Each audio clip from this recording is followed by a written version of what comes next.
So number 1, actually 1, 2, 3, and 4 all use this number line. And honestly, 1 through 7 are all kind of the same thing, except for 1 through 4 give you the number line, but 5 through 7, they just don't give you the tick marks in between. But it's the same idea. So for number 1, they want to know the length of segment RS. So you just count. How do you go from R to S? So if R is at -5, I go 1, 2, 3. So RS has a length of 3. That's it. Don't make it any more difficult than it needs to be. RT, I go from -5 to 2. So 1, 2, 3, 4, 5, 6, 7. Or you can think to get from -5 to 0 is 5 and then 2 more, 7. ST, I go from -2 to +2. 1, 2, 3, 4. And then RU, I go from -5 to 8.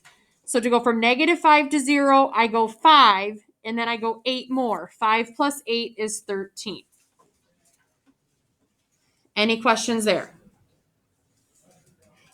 Awesome. Okay, number 5, I want 5, 6, and 7, just they don't have the little tick marks in between, but it's the same idea. So for number 5, they want to know what's the length or what's the distance between PQ, or what's the distance between 3 and 8. So to go from 3 to 8, you go up 5. So 5. What is QR? So how do you get from 8 to 14? You add 6. And then what is PR? So how do you go from 3 to 14? You add 11. Any questions on that one? On those ones? Okay. Number 8, I wanted you to scribble this CD part out because it's kind of worthless for us.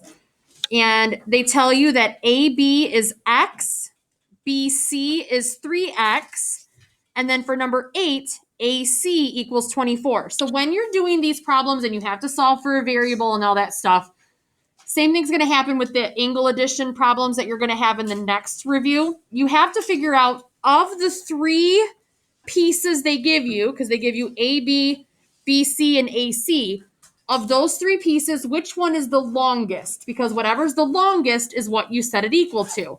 And of those 3, if I were to actually get a ruler out, the one that would be the longest is AC. So that's what I set it equal to. And then I add the other 2 together. So X plus 3X equals 24. Combine like terms, and I get 4X equals 24. Divide by 4, and I get X equals 6, which is great, but that's not what the problem wants. It wants to know what is the length of AB.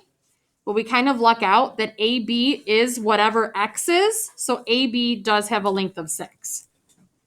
Because AB is X, that means AB is 6. Any questions on that? 10, 11, and 12 use this protractor. It did not print well. That's why I posted it up there. So when you are reading a protractor, you have to figure out how do you go. It's kind of like on these number lines. If I go from R to T, or R to U or R to T, you're counting. Except for here, you're counting on a protractor. So for 10, it says, what is the measure of angle PTR? So it hits the protractor right here at 0 degrees. And then R hits the protractor at, what was that, 80? Because now I don't have the nice one up here. Was this 80-ish? Okay, 80 degrees. So you have to ask yourself, how do I go from 0 to 80? Or how much, or what's the distance from 0 to 80? 80 degrees. How much did it open up? From 0 to 80 is 80. Okay, for number 11, I'm going to switch colors to make it more fun. It wants to know what is the degree measure of angle PTQ. So P is still at 0. Q, though, is hitting at 45 degrees. So if I start at 0, go to 45 degrees, I'm at 45 degrees.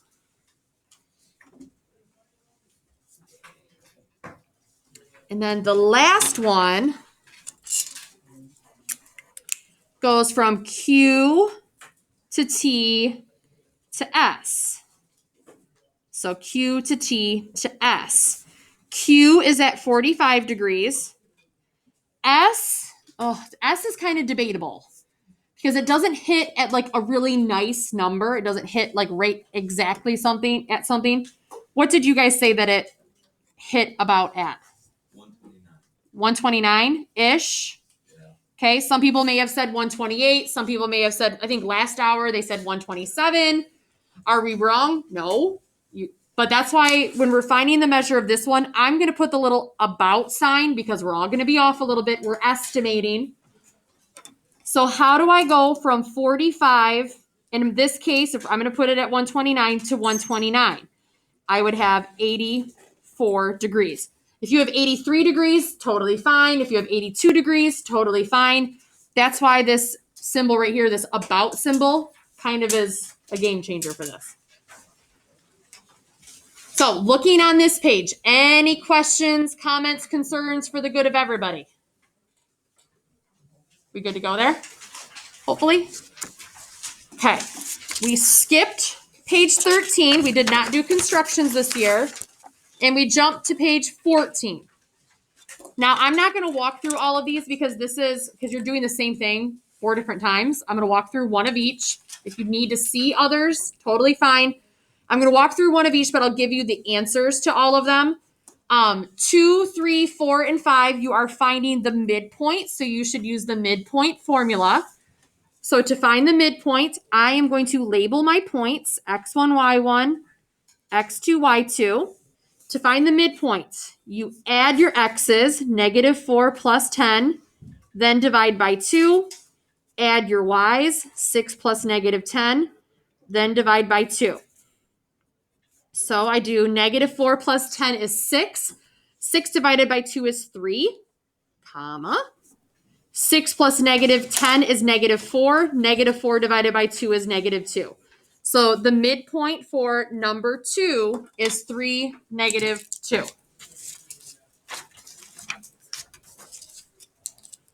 Any questions there? For number 3, you should have found the midpoint to be -4.75, comma, -6.25. For number 4, it would be -2.5, comma, -1.5.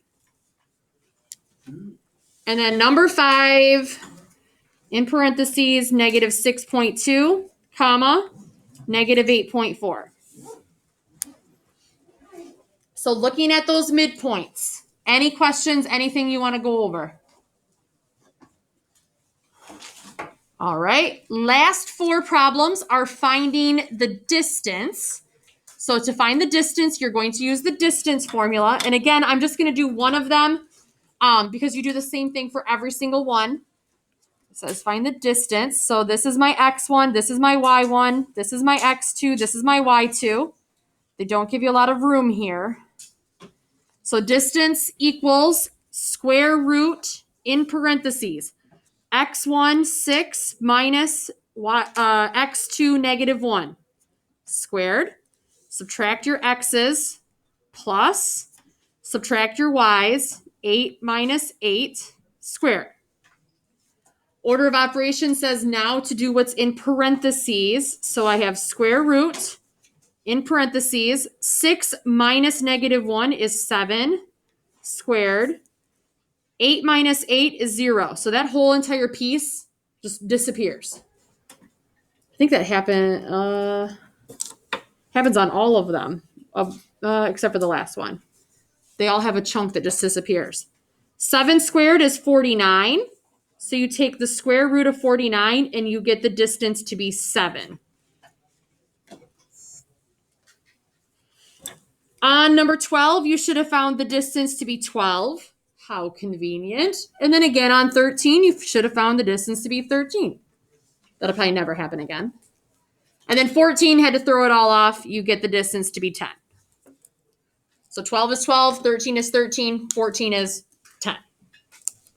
Don't know why they just couldn't keep that train rolling. Any questions on those three?